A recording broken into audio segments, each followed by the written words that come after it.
बेटा डिक्रीज करेगा ना। अरे आपको बताया ये क्या होता है, एफ नॉट अपॉन एफ साइलेन आर होता है। बेटा यहां से लेके यहां तक इसको आप क्या लिख सकते हो, वैक्यूम वाला force divided by epsilon r. तो फोर्स क्या करेगा, डिक्रीज करेगा ना। एग्जांपल एप्सिलॉन आर वाटर का कितना बताए थे, बताओ आर्यन? 81। तो वाटर में जो फोर्स होता है वैक्यूम का 81 टाइम्स कम हो जाता है, जो वैक्यूम में दो चार्जेस के बीच में फोर्स होता है।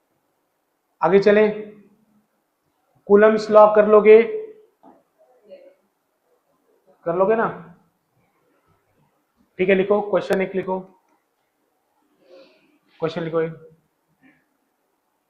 How will you divide, how will you divide A charge capital Q?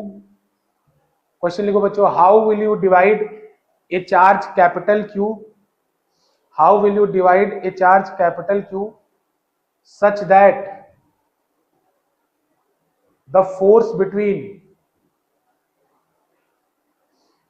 the divided charge, force such that the force between the divided charge is maximum, is maximum, is maximum, ठीक है ना?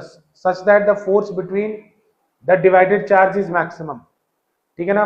ये आप लोग से होगा नहीं, मैं डायरेक्ट बताऊंगा, ठीक है ना? ये हम नहीं कर पाओगे बच्चों। बस क्वेश्चन को समझ लो। मान लो एक चार्ज था कोई क्यू, ये कोई ऑब्जेक्ट था, इसके ऊपर चार्ज कैपिटल क्यू था, इसको दो टुकड़ों में तोड़ दिया, ठीक है ना? दो टुकड़ों में तोड़ दिया। एक के ऊपर चार्ज मान लो क्यू है, तो दूसरे के ऊपर चार्ज कितना होगा, क्यू माइनस क्यू। क्यों? क्यों बेटा, चार्ज कंजर्व रहना चाहिए, जितना पहले चार्ज था उतना चार्ज बाद में रहना चाहिए। तो बेटा अगर पहले चार्ज क्यू था, इनको दो टुकड़ों में तोड़ दिया, एक के ऊपर चार्ज अगर स्मॉल क्यू आया तो दूसरे पे क्यू माइनस क्यू आएगा, तो इनके बीच में एक फोर्स लगेगा। तो मान लो ये डिस्टेंस आर है बच्चों, तो इनके बीच में एक फोर्स लगेगा के into q minus q upon r square. तो बच्चों क्यू की क्या वैल्यू रखी जाए, स्मॉल क्यू की क्या वैल्यू हो जिससे ये फोर्स मैक्सिमम है, ये क्वेश्चन है। कि मतलब जब कैसे कैसे डिवाइड करूं, आधा आधा डिवाइड करूं, 1/3 2/3 डिवाइड करूं, 1/4 3/4 डिवाइड करूं, जिससे कि फोर्स मैक्सिमम है। तो बच्चों अभी के लिए आप याद रखेंगे कि आधा आधा डिवाइड करना पड़ेगा। क्यू की वैल्यू कितनी होती है, for maximum force, for max force बेटा Q should be equal to Q/2, यानी दोनों चार्ज को आधा आधा बांटना पड़ेगा। कैसे आएगा ये, तो बच्चों ये आप जब जिनका मैथ बैकग्राउंड है वो लोग पढ़ेंगे एप्लीकेशन ऑफ डिफरेंशिएशन, उसके अंदर आपको पढ़ने को मिलेगा मैक्सिमा और मिनिमा निकालना किसी फंक्शन का। तो जो बायो के हैं वो डायरेक्ट याद रखेंगे, जो मैथ्स के हैं उनको 11th में, अभी 12th में पता चल जाएगा आगे, ठीक है ना, कि कैसे किसी फंक्शन का मैक्सिमा या मिनिमा निकालते हैं। तो अभी के लिए आपको याद रखना है कि ये क्वेश्चन कई बार एग्जाम में आ चुका है कि अगर दो चार्ज, एक सिंगल चार्ज है उसको किस तरह से डिवाइड किया जाए कि उनके बीच में जो फोर्स है वो मैक्सिमम हो। तो बच्चों आधा आधा डिवाइड करना होता है। जैसे अगर उसके ऊपर पहले चार्ज था कैपिटल क्यू, तो Q/2 आपको डिवाइड करना पड़ेगा। ये डायरेक्ट सोल्यूशन है, ये मैं आपको बता रहा हूं, ये डायरेक्ट आपको याद रखना है बच्चों, ठीक है ना?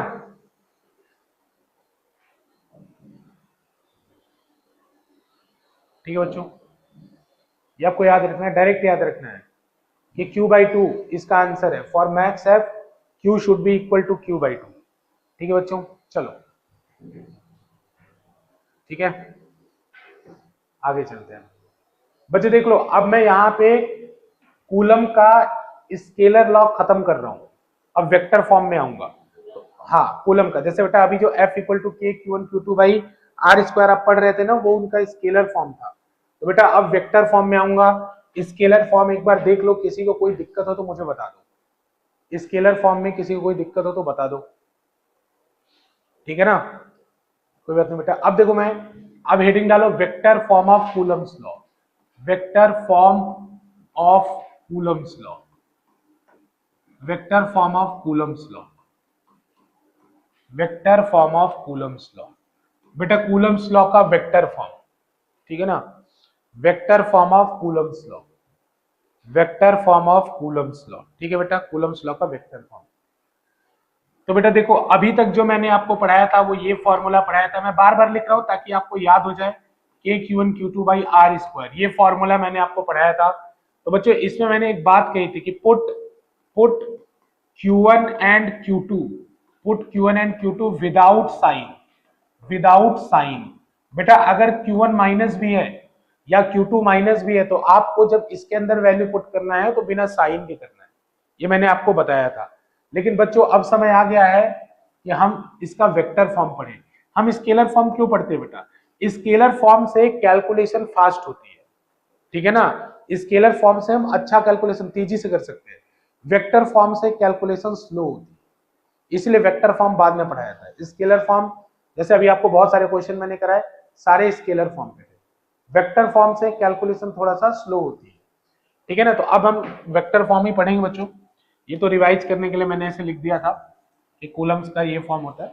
अब ध्यान से देखो बच्चों, वेक्टर फॉर्म बनाने के लिए हमने एक एक्सिस लिया और बच्चों यहां पे मान लो दो चार्ज रखे हुए हैं, 1.1 है उस पे चार्ज Q1 है, 1.2 है इस पे चार्ज Q2 है। बच्चों यहां पे एक कॉन्सेप्ट आता है पोजीशन वेक्टर का। कितने लोग को पता है पोजीशन वेक्टर क्या होता है? पोजीशन वेक्टर क्या होता है बताओ, पता है? ठीक है, तो उसका टेल हमेशा कहां पे होता है? ओरिजिन पे। बेटा पोजीशन वेक्टर जिन बच्चों को नहीं पता है ये याद रखना चाहिए, ये वो वेक्टर होता है which is used to locate the position of a point in space.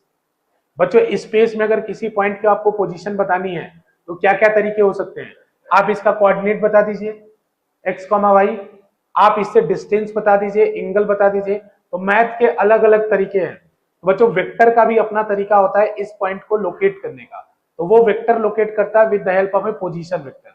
जैसे ये पॉइंट अगर ए है बेटा तो ये उसका पोजीशन वेक्टर कहा जाएगा। तो अब पोजीशन वेक्टर को कैसे पहचानेंगे कि ये पोजीशन वेक्टर है? तो बच्चों पोजीशन वेक्टर का जो टेल होता है वो हमेशा ओरिजिन पे होता है। किसी भी वेक्टर को आप पोजीशन वेक्टर तभी कहेंगे जब उसका जो टेल है बेटा हमेशा कहां पे हो? ओरिजिन पे। अगर वो वेक्टर का किसी वेक्टर का टेल ओरिजिन पे है तो इसका मतलब बच्चों ये जो वेक्टर है ये पोजीशन वेक्टर है। ये पॉइंट को कैसे लोकेट कर रहा है? तो ये वेक्टर आपको बोल रहा है कि इसके ऊपर चलते हुए चले जाओ, जहां इसका हेड आएगा ये उसी पॉइंट को लोकेट कर रहा है। समझ में आ रहा है ना?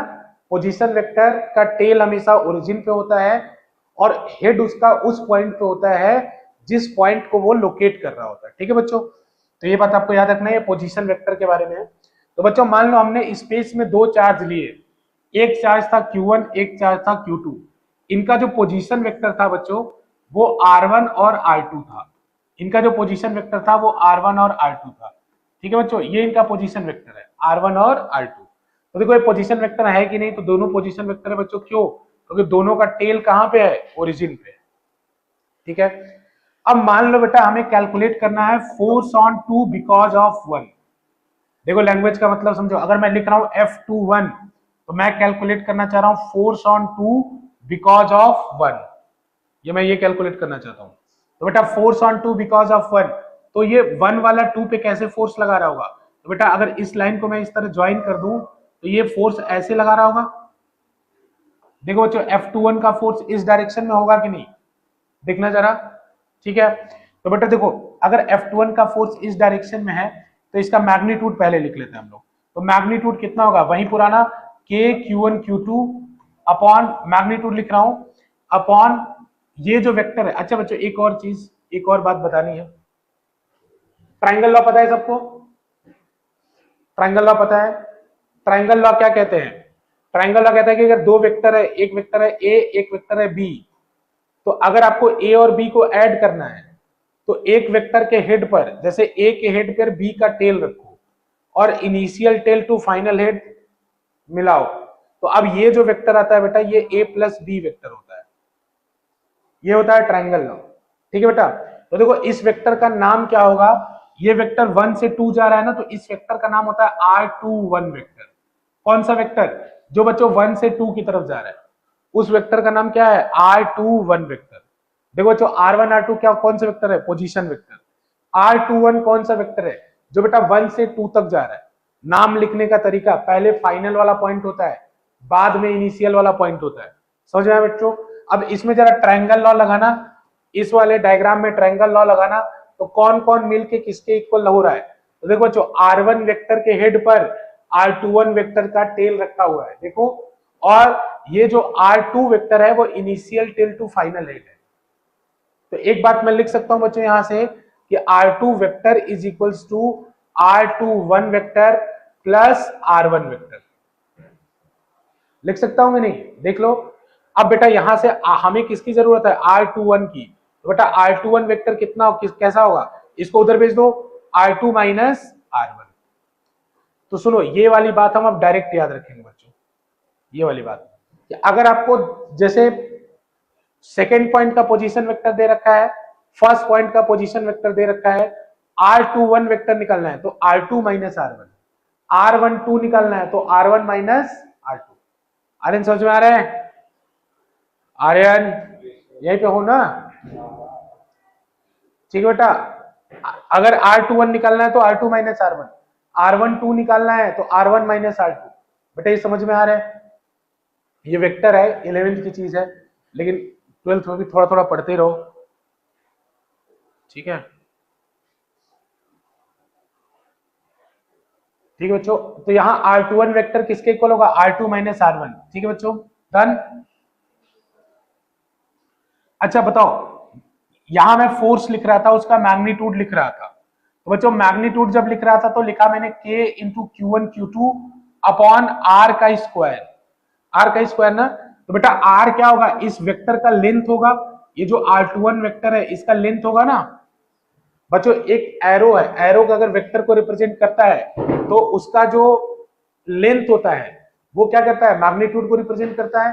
तो बेटा ये लेंथ किसको रिप्रेजेंट कर रहा है? R21 को, मतलब R21 के मैग्नीट्यूड को। तो यहां लिखूंगा बेटा, डिस्टेंस लिखना था तो डिस्टेंस किसके इक्वल होगा? इसके मैग्नीट्यूड के इक्वल होगा। तो यहां लिखूंगा बेटा R21 का होल स्क्वायर। देख लो ये बात समझ में आ रहा है? बेटा R21 क्या है? इस वेक्टर का मैग्नीट्यूड है, तो जो इस वेक्टर का लेंथ है वही तो इनके बीच में डिस्टेंस है ना, तो R21 का स्क्वायर। तो बच्चों ये तो मैग्नीट्यूड लिख लिया, लेकिन हम तो वेक्टर फॉर्म लिख रहे हैं। भूला भटका कौन आया?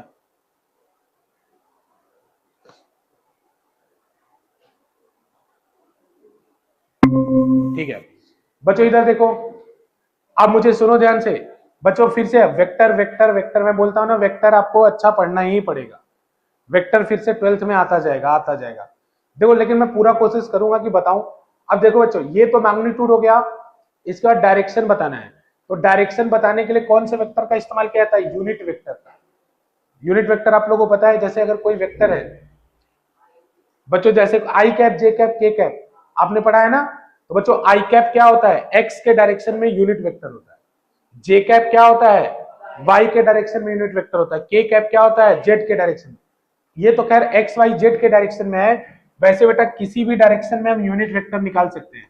जैसे मान लो ये वेक्टर ए है, इस वेक्टर के डायरेक्शन में मुझे यूनिट वेक्टर निकालना है, तो इसी के डायरेक्शन में एक यूनिट का जो वेक्टर होगा वो एक कैप कहलाएगा। एक कैप मतलब यूनिट वेक्टर कहलाएगा। और ये निकलता कैसे है बेटा? तो जब एक वेक्टर को उसी के मैग्नीट्यूड से डिवाइड कर देते हैं तो आपको यूनिट वेक्टर मिलता है। ठीक है ना? इसका एग्जांपल बच्चों, जैसे मान लो एक वेक्टर है 10 न्यूटन का टुवर्ड ईस्ट। ये वेक्टर का मैं वेक्टर लिख रहा हूं 10 न्यूटन टुवर्ड ईस्ट। तो बेटा ये इस वेक्टर का नाम मैंने F1 दिया। तो अगर F1 कैप निकालना है तो F1 कैप कैसे निकलेगा? तो F1 कैप के लिए 10 से डिवाइड कर दो, तो 1 Newton vector 1 Newton toward east. तो ये कैसे बनाओगे? 1 न्यूटन टुवर्ड ईस्ट कैसे बनाओगे? इसी के डायरेक्शन में एक यूनिट का वेक्टर। तो ये वाला वेक्टर क्या कहलाएगा? F1 cap. समझ में आया ना? तो बच्चों यूनिट वेक्टर निकालने के लिए आपको उसके वेक्टर को उसके मैग्नीट्यूड से डिवाइड करना होता है। ठीक है बच्चों? और यूनिट वेक्टर करता क्या है? यूनिट वेक्टर डायरेक्शन को रिप्रेजेंट करता है बच्चों। यूनिट वेक्टर डायरेक्शन को रिप्रेजेंट करता है। समझ में आ रहा है? यूनिट वेक्टर डायरेक्शन को, जो नहीं समझ आ रहा पूछ लेना है। ये थोड़ा सा 11th का है, रायता जो यहाँ समेट रहे हम लोग। ठीक है ना? 11th का है थोड़ा सा। यूनिट वेक्टर समझ रहे हो ना बेटा? यूनिट वेक्टर जैसे आई कैप, जे कैप, के कैप भी यूनिट वेक्टर होता है, लेकिन ये एक्स वाई जेड की तरफ होता है।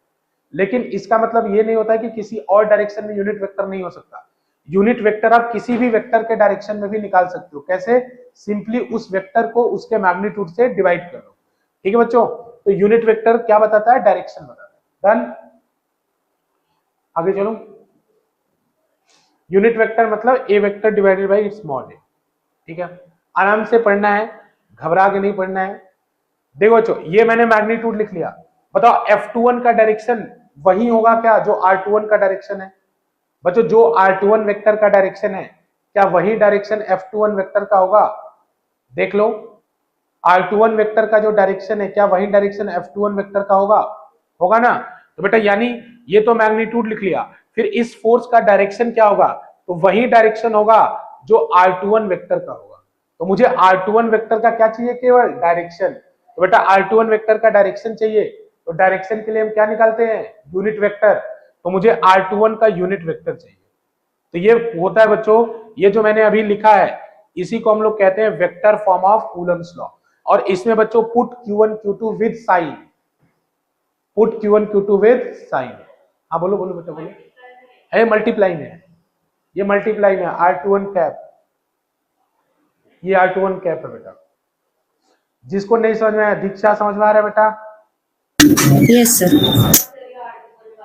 देखो बेटा, यहाँ डायग्राम में देखो, ये जो फोर्स है उसका डायरेक्शन वही है ना जो ये R21 वेक्टर का डायरेक्शन है। तो बेटा यानी मुझे फोर्स का मैग्नीट्यूड तो मैंने लिख लिया, लेकिन डायरेक्शन, जैसे बेटा कोई भी अगर वेक्टर है, कोई अगर वेक्टर है तो वेक्टर के अंदर क्या क्या होता है? जैसे मान लो कोई एक वेक्टर ए है, तो इसके अंदर क्या क्या होता है? एक मैग्नीट्यूड होता है और एक डायरेक्शन होता है। तो बेटा मैग्नीट्यूड ये लिखा हुआ है, डायरेक्शन किससे रिप्रेजेंट करते हैं? ए कैप से, ठीक है ना? तो जैसे बेटा हम लोग फोर्स का वेक्टर लिख रहे थे, तो एक बार तो फोर्स का मैग्नीट्यूड लिखना पड़ेगा, फिर हमें बताना पड़ेगा ना कि उसका डायरेक्शन क्या है। तो इसीलिए मैंने क्या किया बेटा, फोर्स का मैग्नीट्यूड का फॉर्मूला मुझे पता था, डायरेक्शन किसका होगा तो बताया ना कि जो R21 का डायरेक्शन होगा वही फोर्स का भी डायरेक्शन होगा। तो R21 का डायरेक्शन हमें पता है, तो फोर्स का डायरेक्शन भी वही होगा, तो इसलिए R21 का कैप लगा दिया बेटा, ठीक है ना? समझ समझ के इलेक्ट्रोस्टैट नहीं तो बहुत खतरनाक है, लास्ट में जाते जाते मजा आ जाता है। समझ में आ रहा है ना? देखो वेक्टर का थोड़ा थोड़ा चीज है, लेकिन ये प्रैक्टिस में थोड़ा सा रखना है आपको, ठीक है बच्चों? मैं वेक्टर भी पढ़ा रहा हूं इसी के साथ, चिंता मत करना। समझ में आ रहा है ना? यूनिट वेक्टर समझ में आ रहा है, पोजीशन वेक्टर समझ में आ रहा है। पोजीशन वेक्टर दिया हो तो कैसे निकालते हैं? R21 R2। अच्छा सुनो बच्चों, अब इसको और मैं क्या लिख सकता हूं? देखो हर बार हम यही लिखेंगे, यही फाइनल फॉर्म है, लेकिन कई बार कैलकुलेशन में हम लोग इसको आसान पड़ता है हमें क्या कि देखो बच्चों, एक कैप को क्या लिखा था आपने? अभी जो पीछे लिखा था, ए कैप को आपने क्या लिखा था? A vector divided by mod of A vector लिखा था ना? तो बेटा उसी तरह से R21 कैप को मैं क्या लिख सकता हूं बताना? R21 vector divided by mod of R21। बच्चे लिख सकता हूं कि नहीं लिख सकता हूं? बेटा अब तो वैल्यू को सब्स्टिट्यूट कर दो, इसके अंदर वैल्यू को सब्स्टिट्यूट करो, तो सब्स्टिट्यूट करोगे तो देखो यहाँ R21 वेक्टर अपॉन R21 आएगा, ये R21 नीचे मल्टीप्लाई होकर क्यूब हो जाएगा। अरे मैं डायरेक्ट लिखना चाह रहा हूं, देख लो, नहीं तो बोलो एक स्टेप और लिखो। देखो R21 कैप को क्या लिखोगे? R21 upon R21 mod of R21, यहाँ मॉड ऑफ R21 का स्क्वायर था, क्यूब हो जाएगा, और यहाँ कैप की जगह वेक्टर आ जाएगा। तो बच्चों इसको एक और फॉर्म में हम लिख सकते हैं, F21 vector is equals to K into Q1 Q2 upon R21 का whole cube into R21 vector. हाँ देखो कैलकुलेशन में ये इजी पड़ेगा, लेकिन जब प्रूफ, जब हमें बोलेगा कि कूलम्स का वेक्टर फॉर्म लिखो, तो हमें ये बस ये भी लिखोगे तो गलत नहीं है, लेकिन कैलकुलेशन में ये आसान पड़ता है बेटा, कैलकुलेशन के लिए ये आसान पड़ता है। बाकी दोनों ही वेक्टर के फॉर्म है कूलम्स लॉ के, कोई भी लिखोगे नंबर नहीं कटेगा बच्चों, कोई भी लिखोगे, क्योंकि बात एक ही है, चाहे ये लिखो चाहे वो लिखो, दोनों में कोई डिफरेंस ही नहीं है, दोनों का बात एक है, तो बेटा कोई उससे मतलब नहीं है।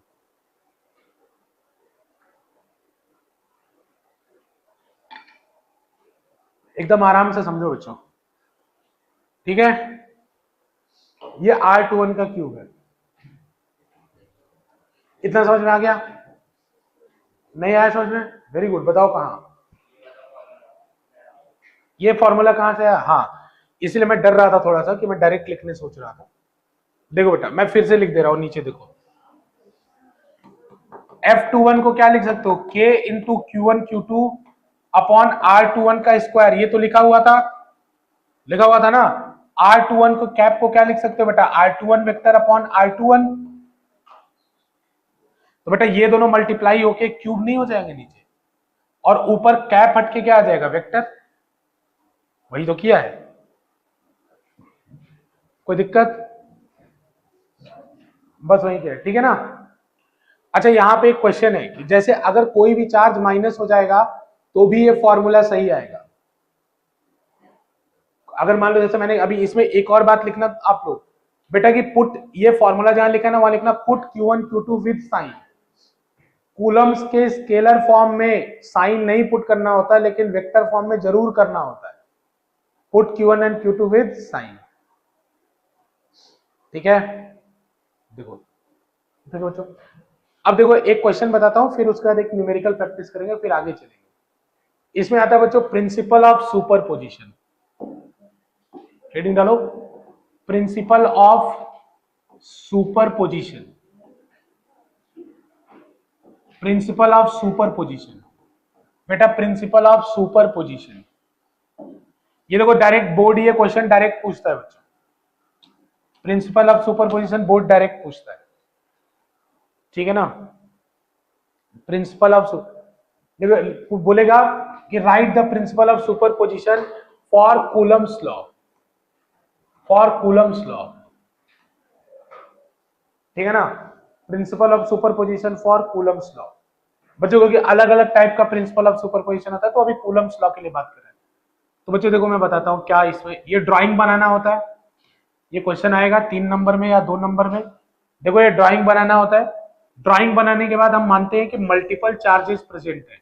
यहाँ पे एक चार्ज Q1 है, इसका पोजीशन वेक्टर R1 है, यहाँ पे एक चार्ज Q2 है, इसका पोजीशन वेक्टर R2 है, यहाँ पे एक चार्ज Q3 है, इसका पोजीशन वेक्टर R3 है, यहाँ पे एक चार्ज Q4 है, इसका पोजीशन वेक्टर R4 है, सो ऑन सो फोर्थ। यहाँ पे एक चार्ज, यहाँ पे एक वेक्टर Rn मान लो, ठीक है ना, यहां पे एक वेक्टर Rn है और वहां पे चार्ज रखा हुआ है Qn। अरे बात समझ रहे हो ना, बहुत सारे चार्जेस रखे हुए एक साथ। तो बच्चे इसमें बोलेगा कि find the net force, find the net force, find the net force on charge at, on charge, या बोलेगा ऑन Q2,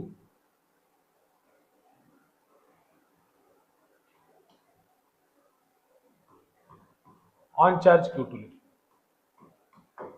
Q2 पे नेट फोर्स बताना है बच्चों, ठीक है ना।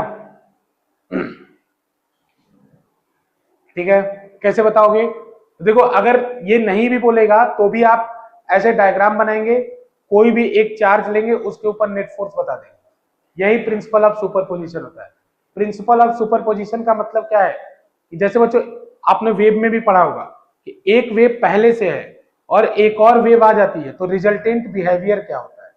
तो यहाँ पे क्या है कि अगर मल्टीपल चार्जेस हो जाए तो किसी एक चार्ज पे क्या असर, एक चार्ज के ऊपर लगने वाले फोर्स पे क्या इफेक्ट होगा, तो सबका सम हो जाता है बच्चों। वही चीज हम यहाँ पे भी बताएंगे आपको कि जैसे Q2 है, तो देखो बच्चों अब मुझे निकालना है F2, डायरेक्ट मैं सोल्यूशन लिख रहा हूं।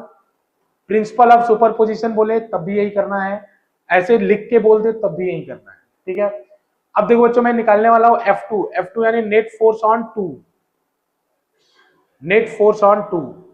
तो बच्चों नेट फोर्स ऑन 2 किसके इक्वल होगा, तो देखो 2 पे कौन कौन फोर्स लगा रहा होगा, 1 लगा रहा होगा, 3 लगा रहा होगा, 4 लगा रहा होगा, 5 लगा रहा होगा, ऐसे लगा रहा होगा। तो बच्चों F2 will be equal to F21 vector plus F23 vector plus F24 vector so on so fourth plus F2n vector. सही लिख रहा हूं क्या, सारे चार्जेस मिलके फोर्स लगा रहे होंगे तो सब फोर्सेस का वेक्टर सम कर दो। अरे करने को नहीं आएगा, बनाने को आता है, ऐसे लिख के प्रिंसिपल ऑफ सुपरपोजिशन, ठीक है ना। अब देखो बच्चों F2 को क्या लिख सकते हो, फिर वेक्टर फॉर्म में लिखना है F2 इज इक्वल्स टू, देखो F21 को मैं क्या लिख सकता हूं, देखो बच्चों K Q1 Q2 upon R21 का होल स्क्वायर इंटू R21 का कैप। अरे अभी तो लिखा था ना। फिर उसके बाद देखो बच्चों प्लस में क्या लिख सकता हूं, प्लस लिख सकता हूं K into Q2 into Q3, sequence पकड़ना, बताओ क्या लिखूं, R23 अपॉन R23 का होल स्क्वायर इंटू R23 का कैप। अरे समझ में आ रहा है ना? एक और लिख के फिर डायरेक्ट n के लिए लिख दो, k Q2 Q4 divided by R24 का होल स्क्वायर इंटू R24 का कैप। अब बच्चों लास्ट वाला लिख दो। लास्ट वाले के लिए क्या लिखोगे? k into Q2 into Qn upon R2n का होल स्क्वायर बच्चों यार है इंटू R21 का कैप। बस लिख दो इंटू R21 का कैप। बस यही लिखना है 2 नंबर के लिए। कितना आसान है बताओ? अच्छा 3 पे पूछता तो क्या डिफरेंस हो जाता? F31, F32, F34 ऐसे लिखना।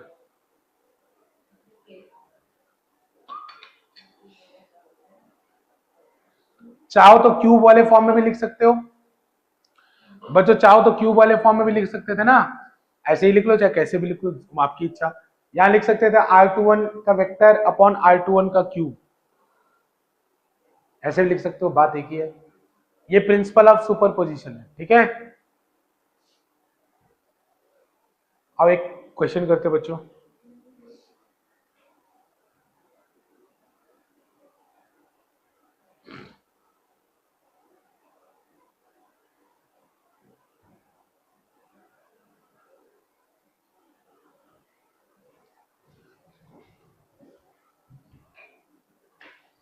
चलो क्वेश्चन लिखो बच्चों। हाँ बस हो गया, नंबर पूरे। अरे फिजिक्स में बहुत चीजें ऐसे डायरेक्ट डायरेक्ट होती है। अब की बार जो बच्चे फेल हुए ना, उनको डायरेक्ट डायरेक्ट वाली चीजें भी उन्होंने नहीं लिखी थी। क्वेश्चन बच्चों लिखो। Two charges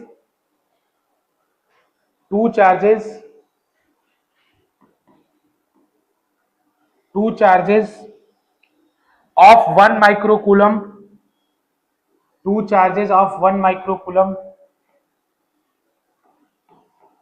2 charges of 1 microcoulomb and 2 microcoulomb। अरे माइक्रो लिख लोगे ना बच्चों, and 2 microcoulomb। 2 charges of 1 micro, micro मतलब पता है सबको? 1 माइक्रो, माइक्रो का मतलब होता है 10⁻⁻⁶। हाँ म्यू म्यू। हाँ, 2 charges of 1 microcoulomb and 2 microcoulomb are placed at 1,3, 1,3 and 4,7 respectively, 4,7 respectively, ठीक है ना। Find the net force, find the net force on 2 microcoulomb, find the net force on 2 microcoulomb. सुनो ध्यान से, लिख लिया क्वेश्चन। अब इसमें देखो, करोगे क्या बच्चों? बस एक बात बता दो फिर आप करो, बस एक बात बता दो बच्चों। अगर इस पॉइंट को आप 1 मान लो और इस पॉइंट को आप 2 मान लो, तो ये चार्ज Q1 हो जाएगा, ये Q2 हो जाएगा। आप करो फिर, हमको कोई दिक्कत नहीं है। तो बच्चों आपको R1 पोजीशन वेक्टर चाहिए ना, तो R1 पोजीशन वेक्टर क्या हो जाएगा? I cap plus 3J cap. अरे ये कोऑर्डिनेट डायरेक्ट लगा दिया करो, अगर कोऑर्डिनेट दिया हो तो डायरेक्ट कर दिया करो बच्चों। ये I कैप का कोफिशिएंट क्या है? 1 और J कैप का कोफिशिएंट क्या है? 3। बेटा R2 पोजीशन वेक्टर क्या होगा? बोलो। 4I cap plus 7J cap. अरे सुनो ध्यान से, अब मैंने जानबूझ के कॉम्प्लिकेटेड ना हो इसलिए K नहीं दिया है, नहीं तो मैं K भी दे सकता था। तो फिर क्या करते? K वाला भी लिख देते आगे। लेकिन बच्चों आपको कौन सा वेक्टर चाहिए? R21 वेक्टर चाहिए। आपको R2 चाहिए क्या? तो R2 वेक्टर, R2 देखो इसीलिए बता रहा हूं, R21 वेक्टर क्या होगा बेटा? R2 minus R1। तो I वाला I में से घटा देना, J वाला J में से घटा देना। अब करो, करो फिर बताते हैं।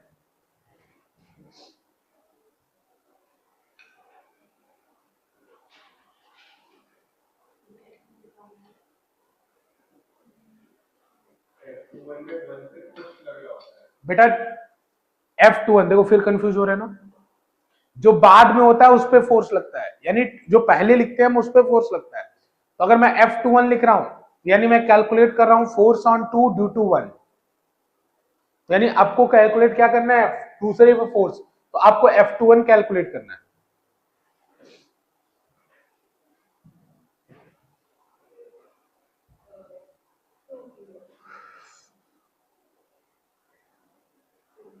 बच्चों यहां पे क्यूब वाला फॉर्मूला लगाओ, ज्यादा फायदा है, क्यूब वाले से आपको ज्यादा फायदा मिलेगा।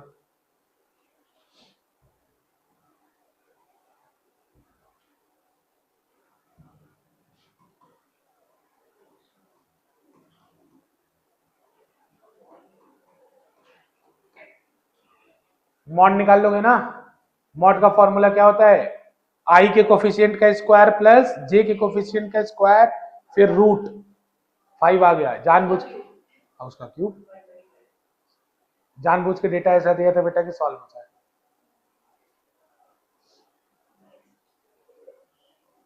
हाँ थोड़ा, क्योंकि अपने मन से डेटा सेट किया है, हो सकता है बेटा आपको माइक्रो कूलम को कूलम में कन्वर्ट करना पड़ेगा, यानी 10⁻⁻6 इंटू 10⁻⁻6 इंटू, जैसे 1 इंटू 10⁻⁻6 इंटू 2 इंटू 10⁻⁻6 28, 2 इंटू बेटा, अरे मैं करके दिखाऊं क्या ये, हाँ हाँ सब वैल्यू डालो, के की वैल्यू डालो, सबकी वैल्यू डालो, प्रॉपर आंसर चाहिए इसका। हाँ हाँ मैं रुका हुआ,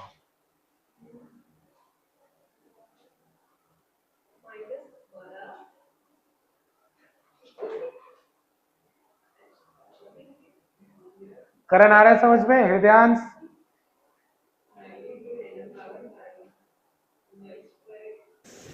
यस सर आ रहा है। ठीक है करण, ठीक है। दीक्षा बेटा, हाँ सर आ रहा है। दीक्षा तुमने लेट ज्वाइन किया बेटा,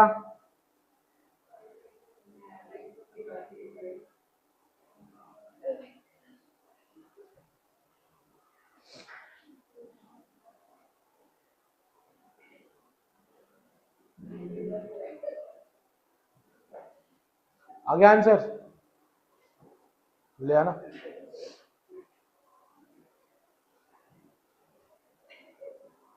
आर्यन,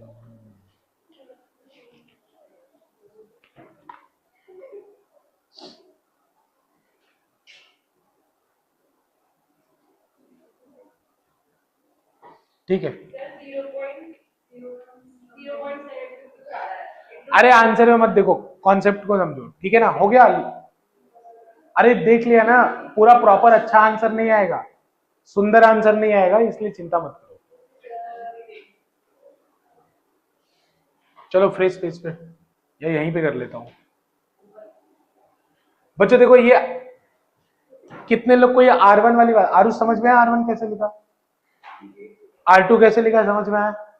अच्छा ये R21 R2 माइनस R1 है, तो 2 में 4 में से 1 को घटाया 3 आएगा, 7 में से 3 को घटाया 4 आएगा, तो R21 कितना हो गया 3i cap plus 4j minus होगा, क्या क्या बात कर रही हो, 7 में से 3 घटाओगे बेटा तो प्लस आएगा ना, माइनस का आएगा, तो ये आपका R21 वेक्टर आ गया ना। अब अरे यहां तक आया कि नहीं पहले ये बताओ बच्चों, ये ठीक है, अब ये ठीक है तो फिर आगे देख लो। अब हमें निकालना है F21, F21 क्या होगा 9 into 10⁻⁹ into Q1 Q2 1 into 10⁻⁻6 into 2 into 10⁻⁻6, Q1 Q2 हो गया, डिवाइडेड बाई नीचे क्या होता है R21 का होल क्यूब, अरे वो फॉर्मूला लिख रहा हूं बेटा, कौन सा फॉर्मूला लगा रहा हूं, अगर सब लोग भूल चुके हो फिर से शॉर्ट टर्म मेमोरी लॉस, तो के Q1 Q2 अपॉन R21 का क्यूब वाला फॉर्मूला लगा रहा हूं इंटू R21 का वेक्टर, ठीक है। R21 तो बेटा R21 का मैग्नीट्यूड कैसे निकलता है, किसी वेक्टर का मैग्नीट्यूड कैसे निकालते हैं पता है आपको, अरे वाह, R21 का मैग्नीट्यूड निकालना है तो कैसे निकालोगे, आई कैप के कोफिशिएंट का स्क्वायर 3 स्क्वायर प्लस 4 स्क्वायर, ये कितना जाएगा 5, 9 + 16 5 आ जाएगा। तो बेटा R21 कितना आ जाएगा 5। R21 का मैग्नीट्यूड आ जाएगा 5। R21 का मैग्नीट्यूड कितना आ जाएगा 5। तो बेटा यहां क्या हो जाएगा 5 का क्यूब। अरे यार ये तो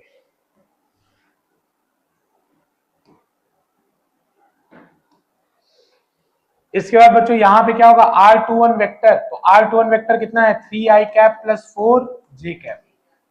ऐसे ही छोड़ दोगे।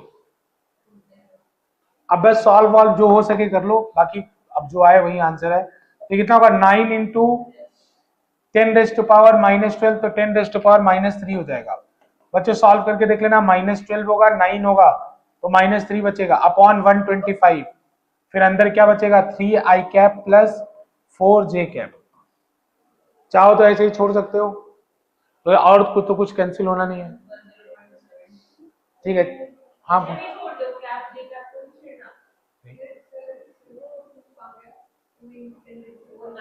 अरे हाँ हाँ हाँ हाँ बेटा ये 2 से मल्टीप्लाई भी तो होगा 9। ठीक है अब जो आया बेटा कैलकुलेट करके फिर देख सकते, बाकी ऐसे भी छोड़ सकते कोई दिक्कत। अब यहाँ कोई वैल्यू अगर प्रॉपर आती जैसे 2 आता तो आंसर कितना हो जाता 6i कैप और 8j कैप।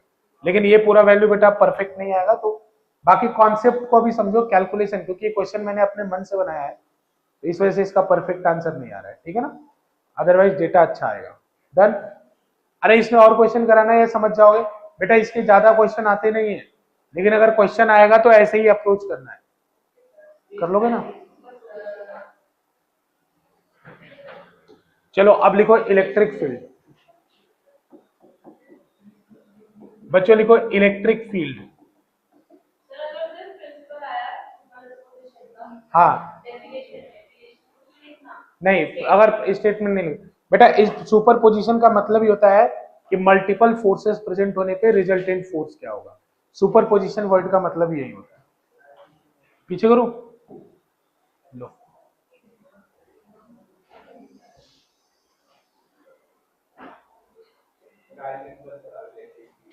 हाँ क्यों क्या हो गया आज? क्या आज कैसा शुभ मुहूर्त नहीं है? अरे ये सब बात नहीं चल रही 12th में आगे। 12th कौन बच्चा? सारे बच्चे 4 इधर है, 4 5 6 इधर बैठे हो तुम लोग, उससे क्या होगा? ये सब नहीं चलता है। 15 मिनट एटलीस्ट। हाँ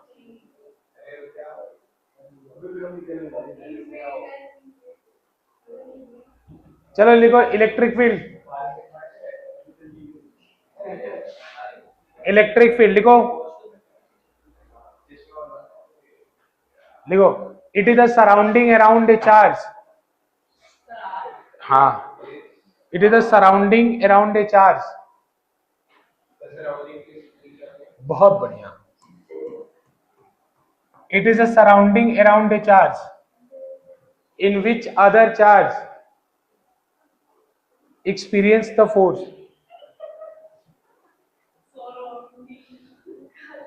सही तो लिखा है मैंने, अपना गधापंथी मेरी तरफ मत छोड़ो। It is the surrounding around a charge in which other charge experience a force। In which other charge experience a force। In which other charge experience a force। ठीक है ध्यान से देखो, in which other charge experience a force। ठीक है ना। वैसे एक लाइन और छोड़ो, लिखो फिर मैथमेटिकली। एक लाइन छोड़ो, हाँ हाँ mathematically it is the force per unit. Mathematically it is the force per unit charge. Mathematically it is the force per unit charge. Mathematically it is the force per unit charge. ठीक है ना, mathematically it is the force per unit charge. ठीक है बच्चों देखो ध्यान से। तो जैसे मान लो कि कोई एक चार्ज है कैपिटल Q, हम इसके इलेक्ट्रिक फील्ड की स्टडी करना चाहते हैं, तो बेटा इसका नाम क्या हो जाएगा सोर्स चार्ज। क्या नाम इसको क्या कहेंगे हम लोग? Source charge. मतलब जिसके इलेक्ट्रिक फील्ड का हम स्टडी करना चाहते हैं उसका नाम क्या होगा? Source charge. अब बच्चों ये अपने चारों तरफ एक इफेक्ट क्रिएट करेगा।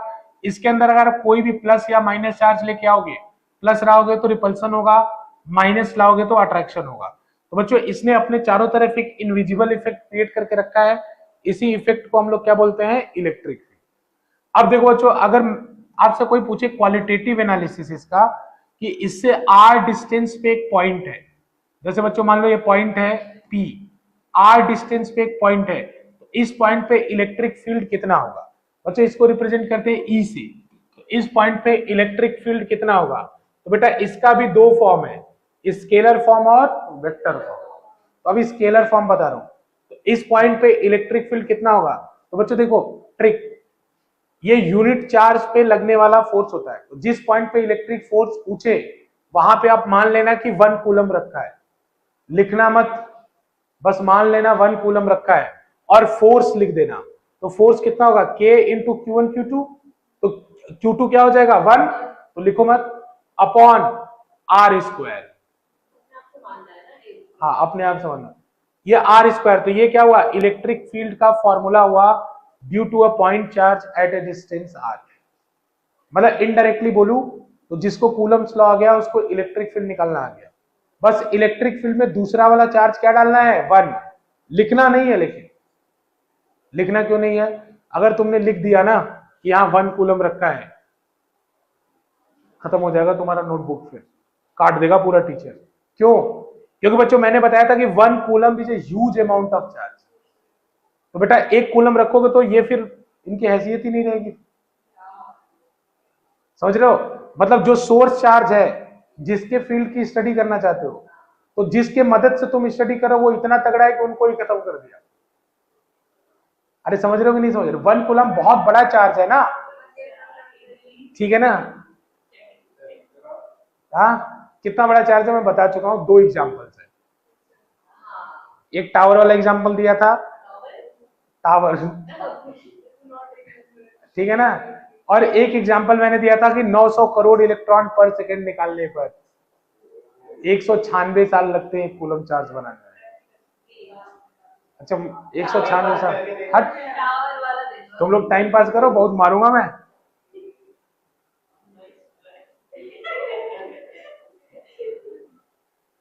मुझे पता है, 1 साल हो गया तुम लोगों को पढ़ाते हुए,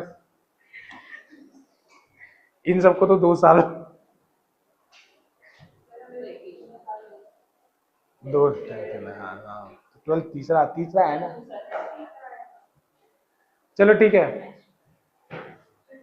छुट्टी कैसे, अरे सुनो ध्यान से, अरे तुम्हें समझ में आ रहा है 1 कूलम क्यों नहीं रखना है। किसकी, अच्छा बताओ 1 kg की एग्जैक्ट वैल्यू क्या है,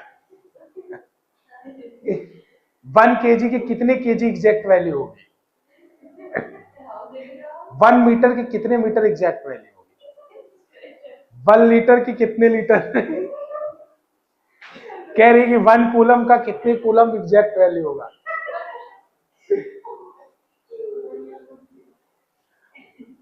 ठीक है ना, ईपी इक्वल टू के क्यू बाई आर स्क्वायर। ठीक है बच्चों, सुनो अब डेफिनेशन में, जैसे ये तो मैंने समझने के लिए बताया, अब देखो जहां जहां भी कूलम्स लॉ पढ़े हो दूसरे चार्ज को 1 रख देना बेटा। लेकिन जैसे 1 कूलम नहीं रखते हैं तो डिफाइन करने के लिए हम यहाँ पे एक टेस्ट चार्ज रखते हैं। कौन सा चार्ज रखते हैं, टेस्ट चार्ज। ये बात मत करो, ये इंपॉर्टेंट है, सीबीएसई में एक बार क्वेश्चन आ चुका है इसके बाद, टेस्ट चार्ज के ऊपर।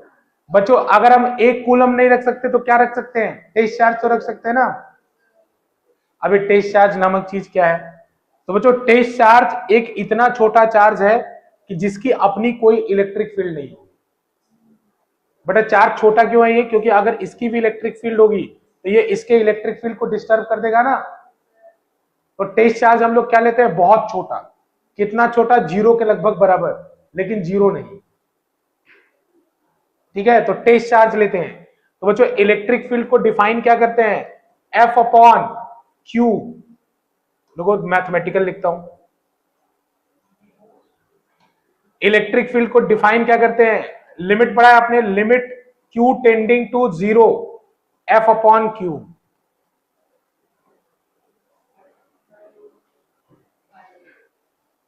भारी भरकम चीज, सुनो ध्यान से, सुनो ध्यान से, इधर ध्यान से सुनो। सीबीएसई ने एक बार बेटा क्वेश्चन पूछा था कि ऐसे स्टेटमेंट लिख दिया था, और उसके बाद पूछा था कि what is the meaning of limit q tending to zero. ये क्वेश्चन पूछा है बोर्ड ने कि what is the meaning of limit q tending to zero. ठीक है ना, सुनो ध्यान से। कुछ बायो तो उससे क्या बेटा, यहां ध्यान दो। ये क्यू चार्ज इतना छोटा चार्ज है, ये क्यू चार्ज इतना छोटा चार्ज है, ताकि छोटा क्यों रहना चाहिए क्यू चार्ज, क्योंकि बेटा इसके ओरिजिनल फील्ड को डिस्टर्ब ना कर सके। तो ये q charge should be tending to zero, क्योंकि बेटा इसकी वैल्यू अगर ज्यादा होगी तो ये अपना भी तो फील्ड बनाएगा ना, तो अपना फील्ड बनाएगा तो सोर्स चार्ज के फील्ड को डिस्टर्ब कर देगा ना। ये सब वाइवा का भी क्वेश्चन है। तो टेस्ट चार्ज हम लोग क्यों लेते हैं, टेस्ट चार्ज इसलिए लेते हैं, टेस्ट चार्ज बहुत छोटा होता है और ये सोर्स के फील्ड को चेंज नहीं करता है, क्योंकि जब ये चार्ज छोटा है तो इसका इलेक्ट्रिक फील्ड भी ना के बराबर होगा। इसीलिए बच्चों देखो, तो डिफाइन करने के लिए इलेक्ट्रिक फील्ड का जहां डेफिनेशन लिखो उसके नीचे ये स्टेटमेंट लिखना होता है। लेकिन बच्चों आपका अंडरस्टैंडिंग बेटर हो इसलिए मैंने पहले आपको ये लिख के दिखाया। और कैलकुलेशन में हर जगह बेटा मानता हूं प्रैक्टिकली आप 1 कूलम नहीं रख सकते, लेकिन कैलकुलेशन में तो रख ही सकते हो, दिमाग में तो मान ही सकते हो। अरे मान सकते हो कि नहीं दिमाग में? हाँ, तो कैलकुलेशन करते समय तुम यही मानना कि इस पे 1 कूलम रखा है और पूरा सॉल्व करना प्रॉपर वे में, ठीक है ना। लेकिन जब कभी भी डिफाइन करने की बात है तो टेस्ट चार्ज रख के ऐसे डिफाइन करना। बोला ना, force per unit charge, force per unit charge, force per unit charge क्या होता है? Electric field. बेटा पर यूनिट चार्ज है तो क्यू से डिवाइड हुआ है। अरे बात समझ में आ रहा है कि नहीं? देखो ये भी एक फॉर्मूला है, लेकिन ये डिफाइन करने के लिए है इलेक्ट्रिक फील्ड को, समझ में आ रहा है? और ये भी एक फॉर्मूला है इलेक्ट्रिक फील्ड का, के क्यू बाई आर स्क्वायर, और इस फॉर्मूले को हम बहुत ज्यादा यूज करेंगे। सुनो इधर ध्यान से बेटा, इसका यहां पे इस पी पॉइंट पे इलेक्ट्रिक फील्ड का डायरेक्शन क्या होगा? कौन बताएगा? इस पी पॉइंट पे इलेक्ट्रिक फील्ड का डायरेक्शन क्या होगा? बेटा इलेक्ट्रिक फील्ड एक वेक्टर क्वांटिटी है, तो उसका डायरेक्शन होगा ना, अरे तो किधर? Towards Q, away from Q. बेटा यहां पे ऐसा सोचो, +1 कूलम रखोगे तो ये चार्ज कैसा है? प्लस। तो क्या करेगा? रिपल करेगा, तो इलेक्ट्रिक फील्ड का डायरेक्शन ऐसे लिखोगे। अरे बात समझ रहे हो ना? जब कभी भी पूछे कि इलेक्ट्रिक फील्ड का डायरेक्शन बताओ, तो तुम ऐसा समझना कि वहां 1 कूलम का चार्ज रखा है, उसके ऊपर फोर्स जिस डायरेक्शन में लगेगा इलेक्ट्रिक फील्ड का भी डायरेक्शन वही होगा। समझ आ रहा है? बस आज डेफिनेशन लिख के ये खत्म करें। होमवर्क भी तो चाहिए बेटा, सर देंगे।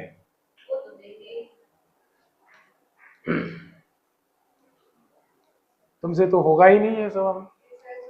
मैं होमवर्क ग्रुप पे डालूंगा, आज शाम को सब कोई ग्रुप चेक करेगा, होमवर्क ग्रुप पे जाएगा। मेरी क्लास अब परसों होगी, परसों या तो परसों शायद कल मैथ्स टाइम टेबल मेरी वजह से नहीं बन पा रहा है। मेरा इवेल्युएशन अभी भी बोर्ड का चल ही रहा है। हाँ अभी तो वहीं से आ रहा हूँ डायरेक्ट।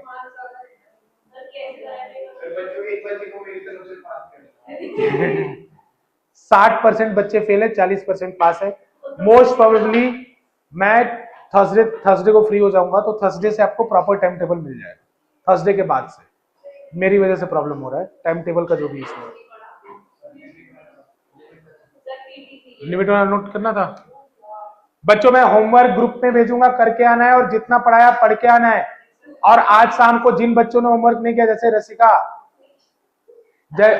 दीक्षा, करणवीर, हृदयांश, इन लोगों को होमवर्क मुझे क्लास खत्म होने के बाद भेजना है। 8 क्वेश्चन एमटीजी का। आरुष ने भी होमवर्क नहीं किया है। हाँ तो मुझे दिखाना है। अगर तुमने जाके घर पे मैसेज नहीं करा ना, तो मैं आज 9 बजे तक मैसेज ड्रॉप कर दूंगा ग्रुप में कि होमवर्क नहीं किया इन्होंने, और पढ़ के आना जो पढ़ाया है मैंने। हाँ ठीक है, तो उसको लिख लेना बस। ठीक है बच्चों, जा सकते हैं आप लोग। बाकी हम लोग नेक्स्ट क्लास में ग्रुप चेक कर लेना, ग्रुप में होमवर्क मिलेगा, ग्रुप में होमवर्क। जाओ बच्चों, बाय बाय।